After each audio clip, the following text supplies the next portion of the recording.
محمد رسول الله. النهارده كده عايزه اتكلم معاكم كلمتين من القلب للقلب. طبعا كيان عماله تخرب لي في الدنيا وعماله تبوظ. على فكره تحت الترابيزه دي في ازاز بلاش تخش. كسره طلعها كسره كوبايه لسه حالا تحت البتاع. خدت بالكم دي.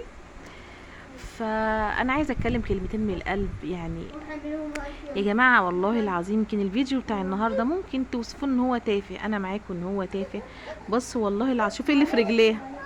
بص والله العظيم انا يعني انا تعبت. يعني عارف انتوا لما يجيلكوا يأس ان انتوا بتنزلوا فيديو بتتعبوا، لا اما فيديو طبيخ، لا اما فيديو روتين، لا اما فيديو تصوير روتينات. يا جماعه انا احيانا بصور كفر الشيخ، يعني انا صورت كفر الشيخ قبل كده كامله ونزلت الفيديو وعملت روتينات في كل حته ومفيش تقدير. يعني حتى الناس اللي بتتفرج على الفيديو ما بتعملش لايكات، مفيش مشاهدات. انا بقالي دلوقتي ما شاء الله 5 شهور على اليوتيوب، يعني اكون المفروض نفذت كل الاحكام بتاعت اليوتيوب. انا لحد دلوقتي مش عارفه انفذ اي حاجه لان المشاهدات فعلا واقعه.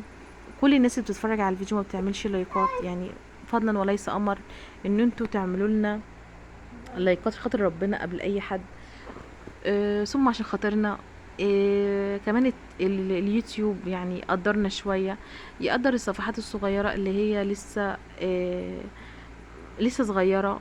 طب انا اوكي، انا صفحه لسه صغيره وانا معترفه بده، بس انا بقالي زمن على اليوتيوب، مفروض ان انا على الاقل فيديوهاتي تتشاف، يعني على الاقل. لان يا جماعه والله العظيم احنا بنبقى جوانا طاقه كبيره ان احنا نعمل حاجات حلوه كتير ونصور ونعمل فيديوهات وحاجات حلوه وروتينات حلوه، بس ان احنا بننزل فيديو. واغلبيه الناس اللي عندهم قنوات صغيره زي هيحسوا باللي انا بقوله، ويبقى عندهم قناه ويصوروا فيديو يعني تخيلوا احنا بنصور قد ايه وبنقعد نعمل مونتاج بالثلاث ساعات، وبعد كده بننزل فيديو يجيب 50 مشاهده، 100 مشاهده، احيانا 400، احيانا 1000. يعني حاجه تزعل اكيد وحاجه تضايق.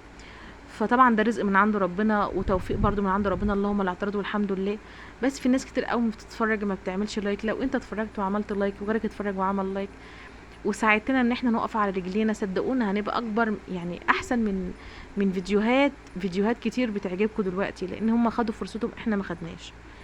فانا قلت بس اصبح عليكم واقول لكم كلمتين في قلبي مزعليني، وصباح الهنا والسرور وصباح السعاده. ويا رب يجعل يومنا ويومكم يومنا حلو بامر الله ويومكم حلو. ويا رب الفيديو ده يجيب مشاهدات، عشان انا في فيديوهات حلوه عندي كتير عايزه انزلها لكم. وهقول لكم مع السلامه وصباح الفل.